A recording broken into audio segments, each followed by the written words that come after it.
Ladies and gentlemen, the Honorable Vice President Sara Zimmerman Duterte of the Ako Bicol Party List said na kung hindi naman daw po kayo interested sa trabahong ito, mag-resign na lang daw po kayo. Sabi din po ni Kong David Suarez, Deputy Speaker David Suarez, na most of the congressmen felt na the Vice President, kayo daw po, with all due respect ma'am, sabi po, mag-resign na lang daw po kayo kasi parang hindi kayo interested sa trabaho ma'am. Ano po ang inyong masasabi dito sa sinabi ng quote-unquote young guns of the Congress? Oo. Actually, kung mapapansin nyo, hindi ako nakikipag-usap sa kanila. Nakikipag-usap lang ako kay Zaldico at kay Martin Romualdez. Pero pagbibigyan kita, Ren? Yes po. Yes, pagbibigyan kita. Gusto nila mag-impeachment, diba?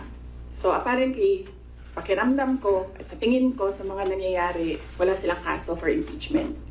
Kaya sila nandyan. Kaya sila sige hanap ng kung anong gagamitin nila. Ngayon, ang track ni Franz Castro, ni Trillanes, is impeachment.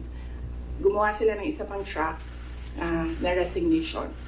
Parang kapalabas nila, impeach ka namin for wrongdoing, whatever. And then, itong isang grupo na ito, umalis ka dyan. Kasi kapag hindi ka umalis, kapituko ka. Pero, hindi naman kasi ako sasagot sa young guns. Dahil, kailangan ko sumagot sa 32 million na bumoto sa akin.